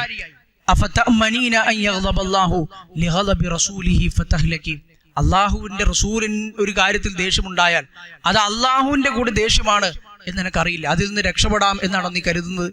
നീ നശിച്ചു പോയത് തന്നെ അതിൽ നിന്ന് രക്ഷപ്പെടാമെന്ന് നീ കരുതേണ്ട. ലാ തസ്തക്സിരി അന്നബിയ സല്ലല്ലാഹു അലൈഹി വസല്ലം വലാ തുറാജിഇഹി ഫി ഷൈഇൻ വലാ തഹ്ജുരി, ഒരു കാര്യത്തിലും നീ പ്രവാചകനോട് മറുത്തു പറയുകയോ തർക്കിക്കുകയോ ഏതെങ്കിലും തരത്തിൽ ഉച്ചത്തിൽ സംസാരിക്കുകയോ പ്രവാചകനോട് പിണങ്ങിയിരിക്കുകയോ ചെയ്യരുത്. വസലീനിമാ വദാലക്, നിനക്ക് എന്ത് ആവശ്യമുണ്ടെങ്കിലും ഉപ്പയായ എന്നോട് ചോദിക്കാം, എന്ത് പരിഹാരം വേണമെങ്കിലും ഞാൻ നിനക്ക് ഉണ്ടാക്കി തരാം. വലാ യഗുറന്നക്, അബൂബക്കർ റളിയല്ലാഹുവിന്റെ മകളായ ആയിഷ, നിന്നെക്കാൾ ഒരുപക്ഷെ സൗന്ദര്യമുള്ള, നിന്നെക്കാൾ പ്രായം കുറവായ ആയിഷ, അള്ളാഹുവിന്റെ റസൂലിന് ഏറ്റവും ഇഷ്ടപ്പെട്ട ആയിഷ പ്രവാചകനോട് ഏതെങ്കിലും രൂപത്തിൽ പെരുമാറുന്നത് കണ്ട് നീ അതിൽ വഞ്ചിതയാകരുത്. ഒരുപക്ഷെ അള്ളാഹുവിന്റെ റസൂലിന് ഏറ്റവും ഇഷ്ടപ്പെട്ട ആയിഷയോട് റസൂലുള്ളാഹി സ്വല്ലല്ലാഹു അലൈഹി വസല്ലമയും അവരും തമ്മിലുള്ള ആ ബന്ധം കണ്ട് നീയും അതുപോലെ ചെയ്യരുത്, അത് ആയിഷയാണ്, അത് അബൂബക്കർ റളിയല്ലാഹുവിന്റെ മകളാണ് എന്ന് ഉമർ റളിയല്ലാഹു അൻഹു പറയുകയും ചെയ്തു. ഈ ഒരു സംഭവം അങ്ങനെ ഉണ്ടായി. പ്രവാചകന്റെ ഭാര്യമാരിൽ നിന്നുള്ള ഇങ്ങനെയൊരു സംഭവം ഉണ്ടായത് അദ്ദേഹം ഉമർ റളിയല്ലാഹു അൻഹു പറഞ്ഞു. ഇങ്ങനെ ഈ സംഭവം ഒക്കെ കഴിഞ്ഞ് ഇങ്ങനെ ഉമർ റളിയല്ലാഹു അൻഹു ഹഫ്സ റളിയല്ലാഹു അൻഹയൊക്കെ ഇങ്ങനെ ഉപദേശിച്ച് വീട്ടിൽ ഇങ്ങനെ ഒരു സംഭവമൊക്കെ ഉണ്ടായി കഴിഞ്ഞിട്ടാണ് ഒരു ദിവസം റസൂലുള്ളാഹി സ്വല്ലല്ലാഹു അലൈഹി വസല്ലമയുടെ അടുത്ത് നിന്ന് ഇത്ബാൻ ഇബ്നു മാലിക് റളിയല്ലാഹു അൻഹു, ഉമർ റളിയല്ലാഹുവിന്റെ ഈ അയൽവാസി, അയാൾ വളരെ ധൃതി പിടിച്ച് ഉമർ റളിയല്ലാഹുവിന്റെ വാതിൽ മുട്ടുന്നു. ഉമർ റളിയല്ലാഹുവിന്റെ വാതിൽ മുട്ടി. അപ്പോൾ ഉമർ റളിയല്ലാഹു പറയുന്ന കാണുന്നത് ഞങ്ങളുടെ അന്നത്തെ ഒരു അവസ്ഥ എന്ന് പറയുന്നത്, അന്നത്തെ ഒരു രാഷ്ട്രീയ അവസ്ഥ ഉമർ റളിയല്ലാഹു പറയാണ്. അന്ന് മുസ്ലിങ്ങൾ രാഷ്ട്രീയപരമായി ഷാമിലെ ഗസ്സാൻ രാജാക്കന്മാർ അവരെപ്പോഴാണ് ഇങ്ങോട്ട് മദീനയെ ആക്രമിക്കുക എന്ന് പേടിച്ചിരിക്കുന്ന ഒരു സമയമായിരുന്നു. ഗസ്സാൻ രാജാക്കന്മാർ അവർ ഷാമിലെ ഒരു രാജകുടുംബമാണ്. റോമിലെ ബൈസന്റൈൻ സാമ്രാജ്യത്തിന് കീഴിൽ അവരുടെ മേൽക്കോയ്മ അംഗീകരിച്ച് ഭരണം നടത്തുന്ന ആളുകളാണ് ഗസ്സാൻ രാജാക്കന്മാർ. അപ്പോൾ ഈ ഇത്ബാൻ ഇങ്ങനെ വന്ന് പെട്ടെന്ന് ഇങ്ങനെ വാതിൽ മുട്ടുന്നത് കണ്ടപ്പോൾ ഞാൻ കരുതി ഇനി ഗസ്സാൻ രാജാവിന്റെ സൈന്യം എങ്ങാനും ഇങ്ങനെ മദീനയുടെ അടുത്ത് എത്തിയോ എന്ന് പേടിച്ചു. ഞാൻ പെട്ടെന്ന് ഉള്ള ഡ്രസ്സൊക്കെ ധരിച്ച് ഞാൻ വാതിൽ തുറന്നു. ഒരു ഇശാ സമയത്താണ്, രാത്രി സമയത്താണ് ഇങ്ങനെ വാതിൽ മുട്ടുന്നത്. അപ്പൊ ഞാൻ ചോദിച്ചു, ഞാനിങ്ങനെ ഉറപ്പിച്ചു മിക്കവാറും ഗസ്സാൻ ഒരു യുദ്ധത്തിന് വേണ്ടി മദീനയിലേക്ക് വന്നിട്ടുണ്ടാകും. ഞാൻ വാതിൽ തുറന്നു. ഉടനെ ചോദിച്ചു, എന്താണ് ഉണ്ടായത്? നീ ഗസ്സാൻ രാജാവ് എങ്ങാനും വന്നോ മദീനയെ ആക്രമിക്കാൻ? അപ്പോ അദ്ദേഹം പറഞ്ഞു, അല്ല, ബൽ അഅ്ദമു മിൻ ദാലിക വഅഹ്വൽ, അതിനേക്കാൾ പേടിപ്പെടുത്തുന്ന, അതിനേക്കാൾ ഗൗരവകരമായ ചില കാര്യങ്ങൾ ഉണ്ടായിട്ടുണ്ട്. അള്ളാഹുവിന്റെ റസൂൽ തന്റെ ഭാര്യമാരെ മുഴുവൻ ത്വലാഖ് ചെയ്തു. ഇത്ബാൻ ഇബ്നു മാലിക് റളിയല്ലാഹു അൻഹു പറയാണ്, ത്വല്ലഖൻ നബിയ്യു സല്ലല്ലാഹു അലൈഹി വസല്ലമ നിസാഅഹു, പ്രവാചകൻ തന്റെ ഭാര്യമാരെ മുഴുവൻ ത്വലാഖ് ചെയ്തു. അപ്പൊ അതൊരു വലിയ സംഭവമാണ്. അള്ളാഹുവിന്റെ റസൂൽ സല്ലല്ലാഹു അലൈഹി വസല്ലമയുടെ 9ഓളം വരുന്ന ഭാര്യമാർ പ്രവാചകൻ വഫാത്താകുമ്പോൾ ജീവിച്ചിരിപ്പുണ്ട്. പ്രവാചകൻ തന്റെ ഭാര്യമാരെ മുഴുവൻ ത്വലാഖ് ചെയ്തു എന്ന് പറഞ്ഞാൽ അതൊരു വലിയ സംഭവമാണ്. അപ്പോൾ ഉമർ റളിയല്ലാഹു അൻഹു തന്റെ മകളെ കുറിച്ചാണ് ആദ്യം ഓർമ്മ വന്നത്. ഉമർലാനു മുമ്പുണ്ടായ സംഭവങ്ങളും താൻ ഉപദേശിച്ചതും ഒക്കെ ഉമർലാന്റെ മനസ്സിലൂടെ അങ്ങനെ കടന്നുപോയി. ഉമർലാൻ പറയാണ്, ഖാബത് ഹഫ്സതു വഖസിറത്, ഹഫ്സ എല്ലാം നഷ്ടപ്പെട്ടു തന്നെ, ഹഫ്സ നഷ്ടക്കാരിയായി പോയത് തന്നെ. അത് കുന്തു അദുന്നു ഹാദാ യൂഷിക്കു അൻ യകുൻ, ഇങ്ങനെയൊക്കെ ഉണ്ടാവുമെന്ന് എനിക്കൊരു തോന്നലുണ്ടായിരുന്നു. ഇങ്ങനെ പ്രവാചകൻ സല്ലല്ലാഹു അലൈഹി വസല്ലമയുടെ ഭാര്യമാരിൽ നിന്ന് പല നിലക്കുമുള്ള പിണക്കങ്ങളും പ്രവാചകന് ഒരു അനിഷ്ടകരമായ സംഭവങ്ങളും ഒക്കെ ഉണ്ടായപ്പോൾ ഒരു നാൾ ഇങ്ങനെ സംഭവിക്കുമെന്ന് എനിക്കൊരു തോന്നലുണ്ടായിരുന്നു. അങ്ങനെ ഉമർലാനു പറയാണ്, ഫജമാഅതു അലാ സിയാബി, ഞാൻ പെട്ടെന്ന് എൻ്റെ ഡ്രസ്സൊക്കെ ധരിച്ചു. പിന്നെ ഞാൻ പിറ്റേന്ന് രാവിലെ റസൂലുള്ളാഹി സ്വല്ലല്ലാഹു അലൈഹി വസല്ലമയുടെ ഫജ്ർ നമസ്കാരത്തിൽ പ്രവാചകന്റെ കൂടെ പോയി നിസ്കരിച്ചു. റസൂലുള്ളാഹി സ്വല്ലല്ലാഹു അലൈഹി വസല്ലം നിസ്കാരം കഴിഞ്ഞ് നേരെ വീട്ടിലേക്കല്ല പോയത്. പ്രവാചകൻ നേരെ നാം നേരത്തെ പറഞ്ഞ മഷ്റൂബ എന്ന് പറയുന്ന ആ സ്ഥലത്തേക്ക് ഒറ്റയ്ക്കിരിക്കാനാണ് പോയത്. ഞാൻ റസൂലുള്ളാഹി സ്വല്ലല്ലാഹു അങ്ങോട്ട് പോയി. അപ്പൊ ഞാൻ ഹഫ്സ എൻ്റെ മകളുടെ വീട്ടിലേക്ക് ഞാൻ കയറി ചെന്നു. അപ്പൊ അവിടെ ചെന്നപ്പോൾ ഹഫ്സ എൻ്റെ മകൾ കരയുകയാണ്. അപ്പോൾ ഞാൻ ചോദിച്ചു, മാ യുബ്കികി അലം അകുൻ ഹദ്ദർതുകി ഹാദാ, ഞാൻ അന്നേ ഹഫ്സ നിന്നോട് പറയാ കാര്യങ്ങൾ ഞാൻ നിനക്കൊരു താക്കീത് നൽകിയതല്ലേ, ഇങ്ങനെയൊക്കെ ഉണ്ടാകാൻ പാടില്ല, ഇങ്ങനെ ഒരു അവസ്ഥയിലേക്ക് എത്തിക്കരുത് എന്ന്. അള്ളാഹുവിന്റെ റസൂലിനോട് ജീവിക്കുമ്പോൾ പ്രവാചകനോട് കൂടെയാണ് ജീവിക്കുന്നത് എന്ന ബോധ്യത്തോടുകൂടി ജീവിക്കണം എന്നൊക്കെ ഞാൻ മുമ്പേ പറഞ്ഞു തന്നല്ലേ, എന്താണ് ഇപ്പോ നീ കരയുന്നത്? അള്ളാഹുവിന്റെ റസൂൽ നിങ്ങളെയൊക്കെ തൊലാക്ക് ചൊല്ലിയോ? എല്ലാ ഭാര്യമാരെയും പ്രവാചകൻ തൊലാക്ക് ചൊല്ലിയോ? അപ്പൊ അവർ പറഞ്ഞു, ലാ അതിരി, ദാ പ്രവാചകൻ ഇതാ അവിടെ മഷ്റൂബയിൽ ഒറ്റയ്ക്കിരിക്കുകയാണ്, നിങ്ങൾ അങ്ങോട്ട് പോയി ചോദിക്കൂ. എനിക്കറിയില്ല റസൂൽ ഞങ്ങൾ തൊലാക്ക് ചൊല്ലിയോ ഇല്ലയോ എന്നറിയില്ല. അങ്ങനെ ഉമർലാനു വീണ്ടും ആ പള്ളിയിൽ തന്നെ പോയിരുന്നു, മിമ്പറിന്റെ അടുത്ത്. അവിടെ കുറെ ആളുകൾ സംസാരിച്ചു കൊണ്ടിരിക്കുന്നുണ്ട്. റസൂൽ സല്ലല്ലാഹു അലൈഹി വസല്ലം ഇങ്ങനെ സ്ത്രീകളെ മുഴുവൻ, എല്ലാ ഭാര്യമാരും മുഴുവൻ തൊലാക്ക് ചൊല്ലിയോ ഇല്ലയോ എന്ന് അറിയാൻ വേറൊരു വഴിയുമില്ല. പ്രവാചകൻ ഒറ്റയ്ക്കിരിക്കുന്ന പ്രവാചകന്റെ അടുത്തേക്ക് കയറി ചെല്ലാൻ വേറൊരു മാർഗവുമില്ല. റസൂലുള്ളാഹി സ്വല്ലല്ലാഹു അലൈഹി വസല്ലമക്ക് അന്ന് ഈ പറഞ്ഞ ഈ മഷ്റൂബയിൽ ഇരിക്കുമ്പോൾ പ്രവാചകന് ഒരു അടിമയുണ്ടായിരുന്നു, ഒരു അടിമ ബാലനുണ്ടായിരുന്നു, ഒരു ഭൃത്യൻ. അവനെ പുറത്ത് കാവൽ നിർത്തിയിട്ടാണ് റസൂലുള്ളാഹി സ്വല്ലല്ലാഹു അലൈഹി വസല്ലം ഉള്ളിലിരിക്കുന്നത്. അനുവാദം ചോദിച്ച് റസൂലുള്ളാഹി സ്വല്ലല്ലാഹു അലൈഹി വസല്ലം അനുവാദം കൊടുക്കുന്ന ആളുകൾക്ക് മാത്രമേ അതിനുള്ളിലേക്ക് കയറി ചെല്ലാൻ കഴിയൂ. അപ്പൊ അത് ആ അടിമപ്പയ്യനോട് അനുവാദം ചോദിക്കാൻ പോലും ആർക്കും ഒരു ധൈര്യമില്ല. റസൂലുള്ളാഹി സ്വല്ലല്ലാഹു അലൈഹി വസല്ലം എന്താണ് പ്രവാചകന്റെ അപ്പോഴത്തെ അവസ്ഥ എന്ന് ആർക്കും അറിയില്ല. അപ്പോൾ കുറെ ആളുകൾ അവിടെ വിഷമിച്ച് മിമ്പറെ എടുത്തിരിക്കുന്നുണ്ട്. അപ്പോൾ ഉമർ തന്നെ അവരുടെ കൂടെ വന്ന് കുറെ നേരം ഇരുന്നു. കുറെ നേരം റസൂലുള്ളാഹി പുറത്തേക്ക് വരുന്നില്ല, ആരെയും കാണുന്നില്ല. അപ്പോൾ പിന്നെയും ഇനി എല്ലാ ഭാര്യമാരെയും എൻ്റെ മകളടക്കമുള്ള എല്ലാവരെയും തൊലാക്ക് ചൊല്ലിയോ എന്ന് അറിയാനൊരു വഴിയില്ല. ഇതിങ്ങനെ മനസ്സിൽ ഇങ്ങനെ കിടന്ന് ഇങ്ങനെ ആകെ ഒരു ആശങ്കയും അതുപോലെ തന്നെ വിഷമമൊക്കെ ഉണ്ടാകുന്നു. അങ്ങനെ വീണ്ടും റസൂലിന്റെ ആ മഷ്റൂബയുടെ അടുത്തേക്ക് പോയി ആ അടിമപ്പയ്യനോട് പറഞ്ഞു, ഉമർ വന്നിട്ടുണ്ട്, അനുവാദം കൊടുക്കുമോ എന്ന് ചോദിക്കണം. അപ്പൊ ആ പയ്യൻ പ്രവാചകന്റെ അടുത്തേക്ക് പോയി തിരിച്ചു എന്ന് പറഞ്ഞു, ഇല്ല, ഞാൻ പറഞ്ഞു, നിങ്ങളെ കുറിച്ച് പറഞ്ഞു, നിങ്ങളാണ് വന്നിരിക്കുന്നത് പറഞ്ഞു. റസൂൽ തിരിച്ചൊന്നും മിണ്ടുന്നില്ല, നിശബ്ദനായിരിക്കുകയാണ്, ഒന്നും പ്രതികരിക്കുന്നില്ല. ഞാൻ വീണ്ടും പോയി പള്ളിയുടെ മിമ്പറിന്റെ അടുത്തിരുന്നു. പിന്നെയും കുറച്ച് കഴിഞ്ഞപ്പോൾ പോയി, അപ്പോഴും മുൻപേ പോയതുപോലെ തന്നെ പ്രവാചകനൊന്നും പ്രതികരിക്കുന്നില്ല എന്ന് പറഞ്ഞു. പിന്നെയും കുറെ നേരം അവിടെ വെയിറ്റ് ചെയ്തു. പിന്നെയും സഹിക്ക വയ്യാതെ വീണ്ടും മഷ്റൂബയുടെ അടുത്തേക്ക് പോയി അടിമപ്പയ്യനോട് പറഞ്ഞു, ഒന്നും കൂടി മൂന്നാമത്തെ പ്രാവശ്യം അനുവാദം ചോദിക്കണം. അങ്ങനെ മൂന്നാമത്തെ പ്രാവശ്യവും ആ ഭൃത്യൻ അനുവാദം ചോദിച്ചു. തിരിച്ചൊന്ന് പറഞ്ഞു, പ്രവാചകൻ ഒന്നും പ്രതികരിക്കുന്നില്ല. 3 പ്രാവശ്യം ചോദിച്ചിട്ടും റസൂലുള്ളാഹി ഒന്നും മിണ്ടുന്നില്ല. ഉമർലാനു വീണ്ടും പള്ളിയിലേക്ക് തിരിച്ചു നടന്നു. ഉമർലാനു തിരിച്ചു നടക്കുമ്പോൾ ആ അടിമപ്പയ്യൻ വിളിച്ചു പറഞ്ഞു, ഉമർ, നിങ്ങൾക്ക് റസൂൽ അനുവാദം തന്നിട്ടുണ്ട് എന്ന് ഇപ്പോ അറിയിച്ചു, നിങ്ങൾക്ക് ഉള്ളിലേക്ക് പോവാം.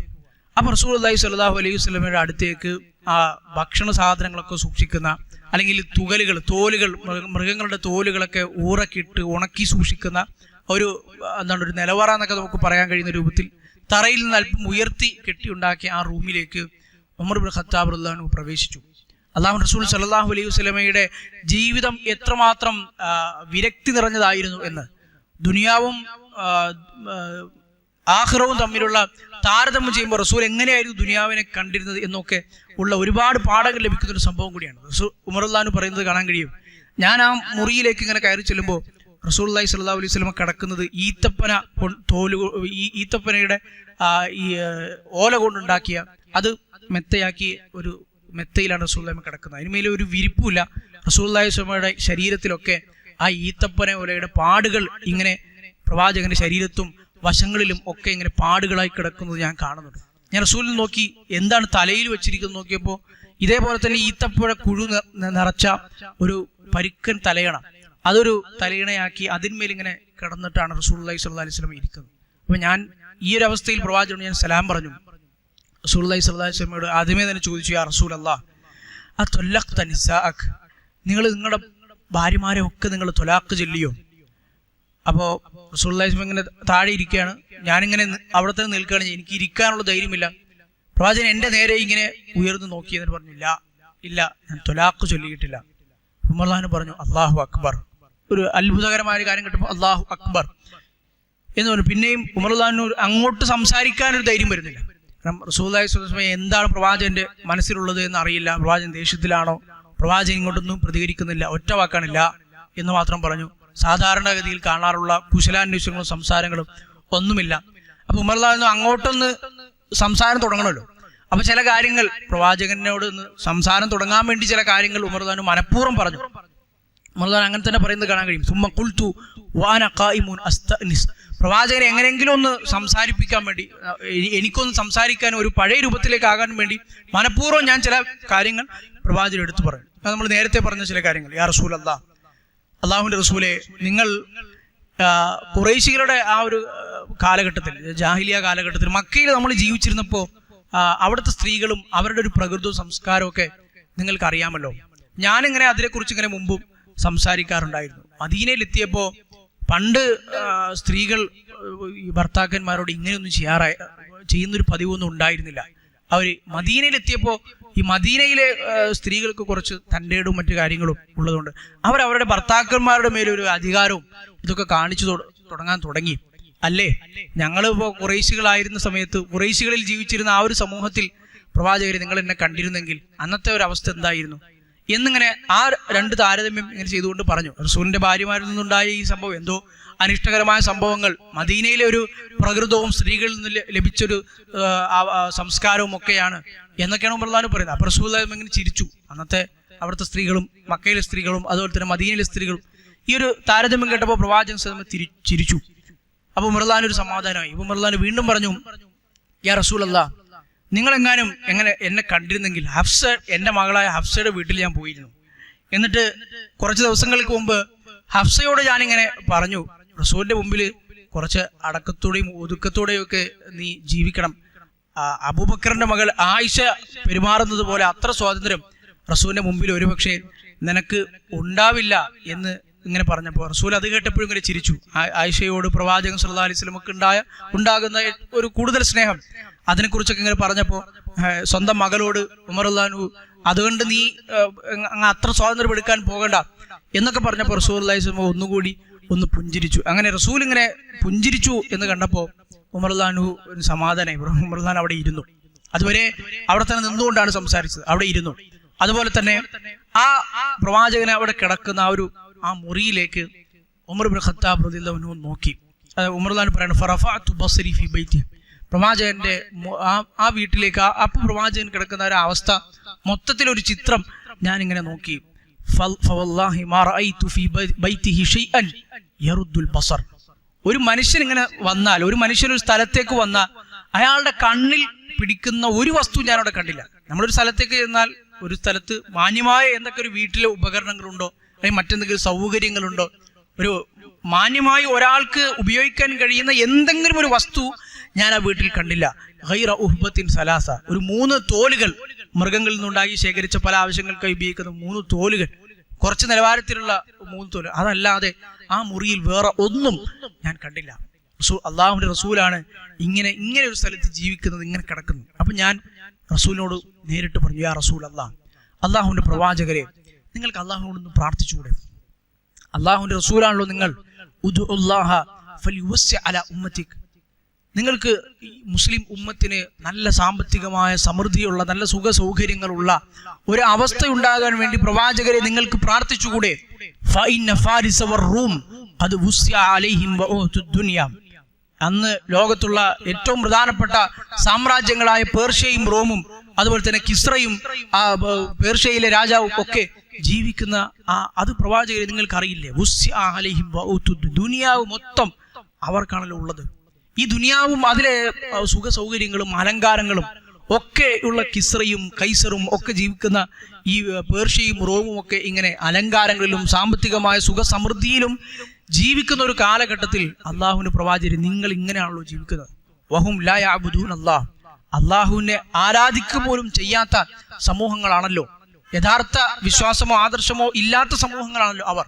എന്നിട്ടും അള്ളാഹുവിന്റെ റസൂലുള്ളാഹി സ്വല്ലല്ലാഹു അലൈഹി വസല്ലമയുടെ ദുനിയാവിനോടും തൻ്റെ ഉമ്മത്തിന് ദുനിയാവിനുള്ള കാഴ്ചപ്പാടും എന്തായിരിക്കണമെന്ന് പഠിപ്പിക്കുന്ന ഒരു ഹദീസ് കൂടിയാണ്. ഞാൻ നേരത്തെ സൂചിപ്പിച്ചതുപോലെ പ്രവാചകൻ ഭാര്യമാരുമായി വിട്ടുനിന്ന ആ ഒരു സംഭവം എന്നത് മാത്രമല്ല, ഉമർ റളിയല്ലാഹു അൻഹു അന്ന് പിൽക്കാലത്ത് ഇബ്നു അബ്ബാസ് റളിയല്ലാഹു അൻഹു നൽകുന്ന ഈ ഒരു വിശദീകരണത്തിലൂടെ ഒരുപാട് കാര്യങ്ങൾ, ഒരുപാട് പാഠങ്ങൾ നമുക്ക് കിട്ടുന്നു എന്നുള്ളതാണ്. ഇത് കേട്ടപ്പോൾ അള്ളാഹുവിനെ ആരാധിക്കുക പോലും ചെയ്യാത്ത, ഇസ്ലാമിലൊന്നുമല്ലാത്ത ഈ കിസ്രയ്ക്കും അതുപോലെ തന്നെ ബൈസന്റൈനിലെ ഹിറക്കിലും പേർഷ്യക്കാരും റോമക്കാരും ഒക്കെ ഇങ്ങനെ എല്ലാവിധ സുഖ സൗകര്യങ്ങളും അനുഭവിച്ച് ജീവിക്കുമ്പോൾ റസൂലെ നിങ്ങൾക്കൊന്നും പ്രാർത്ഥിച്ചുകൂടായിരുന്നോ, ഒന്ന് പ്രാർത്ഥിച്ചുകൂടെ? ഇങ്ങനെ ഈത്തപ്പന ഓലയിൽ കിടക്കുന്ന ഒരവസ്ഥ ഉണ്ടാകുമായിരുന്നില്ലല്ലോ എന്ന് ഉമർ അള്ളാഹു പറഞ്ഞത് കേട്ടപ്പോൾ റസൂലുള്ളാഹി കിടക്കുന്ന എഴുന്നേറ്റിരുന്നു, ചാരിയിരുന്നു. എന്നിട്ട് ഉമർ അള്ളാഹിനോട് ചോദിച്ചു, അവ ഫീ ഹാദാ അൻത ഇബ്നുൽ ഖത്താബ്, ഖത്താബിന്റെ മകനെ, ഇപ്പോഴും ഇതിലൊക്കെയാണോ നിന്റെ കണ്ണ്? ഇതാണ് അതിന്റെ ആശയം. ഇപ്പോഴും ഇതൊക്കെയാണോ നീ വലിയ സംഭവങ്ങളായി ചിന്തിച്ചു വെച്ചിരിക്കുന്നത്? ദുനിയാവിലെ ഈ വലിയ സംഭവങ്ങൾ ലഭിക്കുക എന്ന് കിസ്രയുടെയും അതുപോലെ തന്നെ ഹിറക്കിലിന്റെയും ഒക്കെ അധികാരവും സമ്പത്തും ഒക്കെ ലഭിക്കുക എന്നതാണോ ഉമർ നീ ഇപ്പോഴും വലിയ കാര്യമായി കൊണ്ടു നടക്കുന്നത്? ഇന്ന ഉലൈക ഖൗമുൻ ഉജ്ജിലു ത്വയ്യിബാതിഹിം ഫിൽ ഹയാത്തുദ് ദുനിയ, ഈ ദുനിയാവിൽ ലഭിക്കേണ്ട നല്ല വസ്തുക്കളൊക്കെ, ത്വയ്യിബാത്തുകളൊക്കെ വളരെ വേഗം ലഭിച്ച സമൂഹങ്ങളാണ് അവർ. അവർക്ക് പിന്നെ ഒന്നും ഇല്ലല്ലോ. ഇന്ന് ഈ ലോകത്ത് ഇപ്പോ ഈ കാണുന്നത് എന്താണോ അവർക്ക് ലഭിച്ചുകൊണ്ടിരിക്കുക, അതല്ലാതെ മറ്റ് പിന്നെ ഭാവി അവർക്ക് എന്താണുള്ളത്, നാളെ പരലോകത്ത് അവർക്ക് എന്താണുള്ളത്? ഇന്ന് ലഭിക്കേണ്ടതൊക്കെയും എന്തൊക്കെ ത്വയ്യിബാത്തുകളുണ്ടോ അതൊക്കെയും പെട്ടെന്ന് ലഭിച്ചു പോയ, ഇപ്പൊ ഈ നശിച്ചു പോകുന്ന ഈ ലോകത്ത് ഇപ്പൊ ലഭിക്കുന്ന ആളുകളാണ് അവർ. അവർക്ക് പിന്നെ എന്താണുള്ളത് എന്ന് ഉമർ റളിയല്ലാഹു അൻഹുവിനോട് റസൂലുള്ളാഹി സ്വല്ലല്ലാഹു അലൈഹി വസല്ലം ചോദിക്കുകയും, പ്രവാചകരെ ഞാൻ പറഞ്ഞു പോയതിൽ ക്ഷമിക്കണം, എനിക്ക് വേണ്ടി ഇസ്തിഗ്ഫാർ നടത്തണം എന്ന് ഉമർ റളിയല്ലാഹു അൻഹു തിരിച്ചു ചോദിക്കുകയും ചെയ്തു. റസൂലുള്ളാഹി തിരിച്ചു പറയുകയും ചെയ്തു. റസൂലുള്ളാഹി സ്വല്ലല്ലാഹു അലൈഹി വസല്ലമയുടെ ജീവിതത്തിൽ തൻ്റെ ഉമ്മത്ത് കടന്നു പോകുന്ന വഴികളെക്കുറിച്ച് പ്രവാചകൻ ഇതിനു മുൻപ് ഖന്തഖ് യുദ്ധം നടക്കുമ്പോൾ ഖന്തഖിലെ ആർക്കും പൊട്ടിക്കാൻ കഴിയാത്ത പാറ പിക്കാസ് കൊണ്ട് സ്വയം തൻ്റെ കൈ താൻ എടുത്ത് പിക്കാസ് കൊണ്ട് ഉപയോഗിച്ച് പൊട്ടിക്കുമ്പോൾ അതിലെ ഓരോ തവണ ആ പിക്കാസ് ഉപയോഗിക്കുമ്പോഴും ഞാൻ ഷാമിലെ വെള്ള കൊട്ടാരങ്ങളെ ഞാൻ കണ്ടു എന്ന്, ഗസ്സാൻ രാജാക്കന്മാരുടെ കൊട്ടാരങ്ങളിൽ അത് ഇസ്ലാമിന്റെ അധീനതയിലാകുന്ന ഒരു കാലം വരും എന്ന്, അത് ഞാൻ തുറക്കപ്പെട്ടതായി കണ്ടു എന്ന്. അടുത്ത തവണ പിക്കാസ് ഉപയോഗിക്കുമ്പോൾ പേർഷ്യയിലെ കൊട്ടാരങ്ങൾ, കിസ്രയുടെ കൊട്ടാരങ്ങൾ മുസ്ലിങ്ങൾ കീഴടക്കുന്നത് ഞാൻ കണ്ടു, എന്നതിന്റെ താക്കോലുകൾ എനിക്ക് നൽകപ്പെട്ടു എന്ന്. പിന്നെയും അടുത്ത തവണ പിക്കാസ് ഉപയോഗിക്കുമ്പോൾ ബൈസന്റൈൻ സാമ്രാജ്യത്തിലെ കോൺസ്റ്റാന്റിനോപ്പിളിൽ കേന്ദ്രമാക്കി ഭരണം നടത്തുന്ന ഹെറാക്ലിയസ് രാജാവിന്റെ കൊട്ടാരങ്ങൾ അതെനിക്ക് നൽകപ്പെട്ടു എന്ന് കണ്ടുവെന്ന് റസൂലുള്ളാഹി സ്വല്ലല്ലാഹു അലൈഹി വസല്ലം തന്റെ സ്വഹാബികളോട് പറഞ്ഞിട്ടുണ്ട്. പിൽക്കാലത്ത് മുസ്ലിം സമൂഹത്തിനുണ്ടാകുന്ന സാമ്പത്തികമായ അഭിവൃദ്ധിയെക്കുറിച്ച് റസൂലുള്ളാഹി സൂചിപ്പിച്ചിട്ടുണ്ട്. പ്രവാചക സ്വല്ലല്ലാഹു അലൈഹി വസല്ലം ഏറ്റവും കൂടുതൽ പേടിക്കുന്നു എന്ന് പറഞ്ഞതും അതിനെക്കുറിച്ച് തന്നെയാണ്. വല്ലാഹി മൽ ഫഖ്റു അഖ്ശാ അലൈക്കും, മുസ്ലിം ഉമ്മത്ത് സമ്പത്തില്ലാതെ, തിന്നാനൊന്നുമില്ലാതെ, സാമ്പത്തികമായ അഭിവൃദ്ധി ഒന്നുമില്ലാതെ അങ്ങനെ പോകും എന്നതല്ല അഖ്ശാ അലൈക്കും, ഞാൻ നിങ്ങൾക്ക് പേടിക്കുന്നത് ദാരിദ്ര്യം, ഫഖറല്ല ഞാൻ നിങ്ങൾക്ക് പേടിക്കുന്നത്. വലാകിൻ അഖ്ശാ അലൈക്കും അൻ തുബ്സത അലൈക്കും ദുനിയ, ദുനിയാവ് നിങ്ങൾക്ക് ഒരുപാട് കിട്ടുന്നതാണ്, ഒരുപാട് വിശാലമാകുന്നതാണ് ഞാൻ നിങ്ങളിൽ ഭയപ്പെടുന്നത്. ഫതനാഫസൂഹ കമാ തനാഫസൂഹ, കാരണം മുൻപ് കുറെ സമുദായങ്ങൾക്ക്, സമൂഹങ്ങൾക്ക് ഇങ്ങനെ ദുനിയാവ് ഒരുപാട് കിട്ടിയ അവസ്ഥ ഉണ്ടായിട്ടുണ്ട്. പല സമൂഹങ്ങൾക്കും മുൻകാല സമുദായങ്ങൾക്കും ദുനിയാവ് കിട്ടിയ അവസ്ഥ, നിങ്ങൾക്കും ആദ്യമായിട്ട് നിങ്ങൾക്കല്ല ഇങ്ങനെ സാമ്പത്തികമായ അഭിവൃദ്ധി ഉണ്ടാകുന്നു. അന്ന് അവരതിനു വേണ്ടി മത്സരിച്ചതുപോലെ അതേ മാത്സര്യ ബുദ്ധി നിങ്ങൾ ഈ സമ്പത്തിന്റെ വിഷയത്തിലും കാണിക്കും എന്നതാണ് ഞാൻ ഭയപ്പെടുന്നത്. അങ്ങനെ ഉണ്ടായിക്കഴിഞ്ഞാൽ ഫതുഹ്ലികകും കമാ അഹ്ലകതുഹും, അന്ന് ആ സമ്പത്ത് അവരെ നശിപ്പിച്ചത് എങ്ങനെയാണോ അതേപോലെ നിങ്ങളെയും ഈ സമ്പത്തും ഈ ദുനിയാവിനുള്ള അമിതമായ ഭ്രമവും നശിപ്പിക്കും എന്ന് റസൂലുള്ളാഹി സ്വല്ലല്ലാഹു അലൈഹി വസല്ലം മറ്റൊരു ഹദീസിൽ സൂചിപ്പിച്ചത് നമുക്ക് കാണാൻ കഴിയും. റസൂലുള്ളാഹി സ്വല്ലല്ലാഹു അലൈഹി വസല്ലമയുടെ ജീവിതം അങ്ങനെയായിരുന്നു എന്ന് പ്രവാചകന്റെ വളരെ ലാളിത്യം നിറഞ്ഞ ദുനിയാവിനോട് എന്താണ് ഒരു മുസ്ലിമിൻ്റെ കാഴ്ചപ്പാട് ആയിരിക്കേണ്ടത് എന്ന് ബോധ്യപ്പെടുത്തി തരുന്ന ഒരു സന്ദർഭം കൂടിയാണ് ഈ ഒരു സുദീർഘമായ ഹദീസിലൂടെ നമുക്ക് ലഭിക്കുന്നത്. ഇങ്ങനെ ഒരു മാസക്കാലം റസൂലുള്ളാഹി സ്വല്ലല്ലാഹു അലൈഹി വസല്ലമ വിശുദ്ധ ഖുർആനിലൂടെ അള്ളാഹു തന്നെ വിമർശിച്ചതിൻ്റെ പേരിൽ തൻ്റെ ഭാര്യമാരുമായുള്ള ഈ ഒരു പിണക്കത്തിൽ, ഈ ഒരു സംഭവത്തിൽ ഇങ്ങനെയൊരു തീരുമാനം അള്ളാഹു അനുവദനീയമാക്കിയതിനെ ഹറാമാക്കുകയും പിന്നീട് അതുമായി ബന്ധപ്പെട്ടുണ്ടായ സംഭവങ്ങളുടെയും പേരിൽ റസൂലുള്ളാഹി സ്വല്ലല്ലാഹു അലൈഹി വസല്ലമക്കുണ്ടായ മനോവിഷമത്തിൽ ഒരു മാസക്കാലം പ്രവാചകൻ തൻ്റെ ഭാര്യമാരെ വിട്ടുനിന്നു. 29 ദിവസം കഴിഞ്ഞപ്പോൾ റസൂലുള്ളാഹി സ്വല്ലല്ലാഹു അലൈഹി വസല്ലമ ആയിഷ റളിയല്ലാഹു അൻഹയുടെ വീട്ടിലേക്കാണ് ആദ്യം പോകുന്നത്. ഓരോ ഭാര്യമാർക്കും റസൂലുള്ളാഹി സ്വല്ലല്ലാഹു അലൈഹി വസല്ലമ അന്ന് ഒരു തിരഞ്ഞെടുക്കാനുള്ള ഒരു അവസരവും നൽകി. വിശുദ്ധ ഖുർആനിൽ അല്ലാഹു അത് പരാമർശിക്കുന്നുണ്ട്.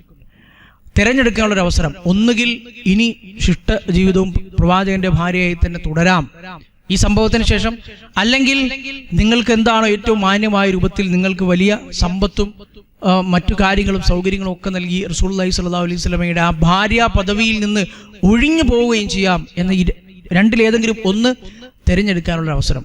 അത് ആദ്യം ആയിഷ റളിയല്ലാഹു അൻഹയുടെ മുമ്പിലാണ് പ്രവാചകൻ ആ ഒരു തിരഞ്ഞെടുക്കാനുള്ള ഒരു ഓപ്ഷൻ ഉണ്ട് എന്ന് അറിയിക്കുന്നത്. സാവധാനം മതി, നിന്റെ ഉപ്പയോടും ഉമ്മയോടും ഒക്കെ കൂടിയാലോചിച്ചിട്ട് മതി എന്നാണ് റസൂലുള്ളാഹി സ്വല്ലല്ലാഹു അലൈഹി വസല്ലം അന്ന് പറയുന്നത് തന്നെ. ആയിഷ റളിയല്ലാഹു അൻഹ പറയുന്നത് കാണാൻ കഴിയും. 29 ദിവസം കഴിഞ്ഞപ്പോൾ റസൂലുള്ളാഹി സ്വല്ലല്ലാഹു അലൈഹി വസല്ലം വന്നു. പ്രവാചകൻ വന്നപ്പോൾ ആയിഷ റളിയല്ലാഹു അൻഹ ചോദിച്ചു, ഒരു മാസം കഴിയാതെ വരൂല എന്നായിരുന്നല്ലോ നിങ്ങൾ പറഞ്ഞിരുന്നത്. ആയിഷ റളിയല്ലാഹു അൻഹ അന്നും പ്രവാചകനോട് ചോദിക്കുന്ന ആ സന്ദർഭങ്ങൾ വളരെ രസകരമാണ്. വൈനമാ അസ്ബഹ്ത മിൻ 29 ലൈല, നിങ്ങൾ ഒരു മാസം കഴിഞ്ഞാണല്ലോ വരുമെന്ന് പറഞ്ഞിരുന്നത്, പക്ഷേ ഇന്ന് 29 ആയിട്ടുള്ളൂ. ഔദ്ദുഹ അദ്ദൻ, ഞാനിങ്ങനെ എണ്ണി കറക്റ്റ് എണ്ണം എൻ്റെ അടുത്ത് നിന്ന് 29 ആയിട്ടുള്ളൂ. അപ്പോൾ റസൂലുള്ളാഹി പറഞ്ഞു, അശ്ശഹ്റു 29 ലൈല, ആയിഷ ഈ മാസം 29 ഉള്ളൂ, 30 ഇല്ല എന്ന് പറയുന്നതും നമുക്ക് കാണാൻ കഴിയും. ആ മാസം 29 ദിവസമേ ഉണ്ടായിരുന്നുള്ളൂ. പിന്നെ റസൂലുള്ളാഹി നേരത്തെ പറഞ്ഞതുപോലെ ആ ഒരു തിരഞ്ഞെടുക്കാനുള്ള സ്വാതന്ത്ര്യം അവർക്ക് നൽകുകയും ആയിഷ റളിയല്ലാഹു അൻഹ ആദ്യം അവർ യാതൊരു തരത്തിലുള്ള ഒന്നുമില്ലാതെ തന്നെ റസൂലുള്ളാഹി സ്വല്ലല്ലാഹു അലൈഹി വസല്ലമയെ തന്നെ തിരഞ്ഞെടുക്കുകയും ചെയ്തു. പ്രവാചകന്റെ എല്ലാ ഭാര്യമാരും മറ്റെന്തൊക്കെ കിട്ടിയാലും അള്ളാഹുവിൻ്റെ റസൂലിൻ്റെ ആ ഭാര്യ പദവി തന്നെയാണ് വേണ്ടത് എന്നത് തിരഞ്ഞെടുക്കുകയും ചെയ്തു. ഇമാം ബുഖാരി റഹ്മത്തുള്ളാഹി അലൈഹിയാണ് ഈ പറഞ്ഞ റിവായത്ത് റിപ്പോർട്ട്, ഉമർ റളിയല്ലാഹു അൻഹു ഉദ്ധരിക്കുന്ന ഈ സുദീർഘമായ റിപ്പോർട്ട് തൻ്റെ സ്വഹീഹിൽ ഉൾപ്പെടുത്തിയത്. അതാണ് നമ്മളിവിടെ കേട്ടതും മനസ്സിലാക്കിയതും. റസൂലുള്ളാഹി സ്വല്ലല്ലാഹു അലൈഹി വസല്ലമയുടെ ഭാര്യമാർ എന്ന് പറയുമ്പോൾ അവരിൽ നിന്ന് ഉണ്ടാകുന്ന ചെറിയ കാര്യങ്ങൾ പോലും അള്ളാഹു സുബ്ഹാനഹു വ തആല എത്രമാത്രം ഗൗരവത്തോടെയാണ് കണ്ടത്. പ്രവാചകന്റെ വാക്കുകളും പ്രവാചകന്റെ ചര്യകളും എത്രമാത്രം സൂക്ഷ്മതയോടുകൂടിയാണ് അള്ളാഹു നോക്കിക്കണ്ടത് എന്ന് നമുക്ക് ബോധ്യപ്പെടുത്തി തരുന്ന ഒരു സംഭവം കൂടിയാണ്. വിശുദ്ധ ഖുർആനിൽ തന്നെ സൂറത്തുൽ അഹ്സാബിലും മറ്റുമൊക്കെ അള്ളാഹു പറയുന്നത് കാണാൻ കഴിയുമല്ലോ, യാ നിസാ അൻ-നബിയ്യി ലസ്തുന്ന കഅഹദി മിനൻ നിസാ, അല്ലയോ അള്ളാഹുവിൻ്റെ പ്രവാചകന്റെ ഭാര്യമാരെ നിങ്ങൾ മറ്റുള്ള സ്ത്രീകളെ പോലെയല്ല. ഉത്തരവാദിത്വം കൂടും. അള്ളാഹുവിൻ്റെ റസൂലിൻ്റെ ഭാര്യമാരായി ജീവിക്കുമ്പോൾ അവരുടെ ജീവിതത്തിലുണ്ടാകുന്ന അതിസൂക്ഷ്മമായ വാക്കുകളും പ്രവൃത്തികളും പോലും അള്ളാഹുവിൻ്റെ മുമ്പിൽ വിമർശനത്തിന് വിധേയമാകും. പ്രവാചകരിൽ നിന്നുണ്ടാകുന്ന ചെറിയ കാര്യങ്ങൾ പോലും, ഒരു വാക്കുകൊണ്ടുണ്ടായ ഇനി ഒരിക്കലും ഞാൻ തേൻ കഴിക്കില്ല എന്ന വാക്ക് പോലും അത് അള്ളാഹുവിൻ്റെ മുമ്പിൽ അത്രത്തോളം ഗൗരവമായി തീരുന്നത് അതുകൊണ്ടാണ്. അള്ളാഹു സുബ്ഹാനഹു വ തആല റസൂലുള്ളാഹി സ്വല്ലല്ലാഹു അലൈഹി വസല്ലമയുടെ ജീവിതം കൂടുതൽ പഠിക്കാനും മനസ്സിലാക്കാനും നമുക്ക് എല്ലാവർക്കും തൗഫീഖ് നൽകി അനുഗ്രഹിക്കുമാറാകട്ടെ. പ്രവാചക ജീവിതത്തിലും പാഠങ്ങൾ ഉൾക്കൊള്ളാൻ, അതോടൊപ്പം തന്നെ പ്രവാചക ശിഷ്യന്മാരായ ഉമർ ഇബ്നു ഖത്താബ് റളിയല്ലാഹു അൻഹുവിൻ്റെ ആ ജീവിതം നമ്മളിപ്പോൾ കേട്ടതുപോലെ തന്നെ ദീനീ കാര്യങ്ങൾ പഠിക്കുന്നതിനായി തൻ്റെ ജീവിതത്തിൽ ഒരു പ്ലാൻ ഉണ്ടാക്കിയ അദ്ദേഹത്തിൻ്റെ ജീവിതം, ദുനിയാവിനോടുള്ള അദ്ദേഹത്തിൻ്റെ കാഴ്ചപ്പാടും റസൂലുള്ളാഹി സ്വല്ലല്ലാഹു അലൈഹി വസല്ലം തിരുത്തി കൊടുക്കുന്നതും, ഇസ്ലാം എങ്ങനെയാണ് ദീനിനെയും ദുനിയാവിനെയും ആഖിറത്തിനെയും ദുനിയാവിനെയും കണ്ടത് എന്നതുമൊക്കെ ഈ സംഭവത്തിൽ നിന്ന് നമുക്ക് ലഭിക്കുന്ന മറ്റു പാഠങ്ങളാണ്. അള്ളാഹു ജീവിതത്തിൽ പാഠങ്ങൾ ഉൾക്കൊള്ളാൻ എനിക്കും നിങ്ങൾക്കും തൗഫീഖ് നൽകി അനുഗ്രഹിക്കുമാറാകട്ടെ. അത് ജീവിതത്തിൽ പുലർത്താനും മറ്റുള്ളവർക്ക് പകർന്നു കൊടുക്കാനും അള്ളാഹു തൗഫീഖ് ചെയ്യട്ടെ. വഹദാ വസല്ലല്ലാഹു അലാ നബീന മുഹമ്മദ് വഅലാ ആലിഹി വസഹാബത്തിഹി കുല്ലിഹിം അജ്മഈൻ വൽഹംദുലില്ലാഹി റബ്ബിൽ ആലമീൻ.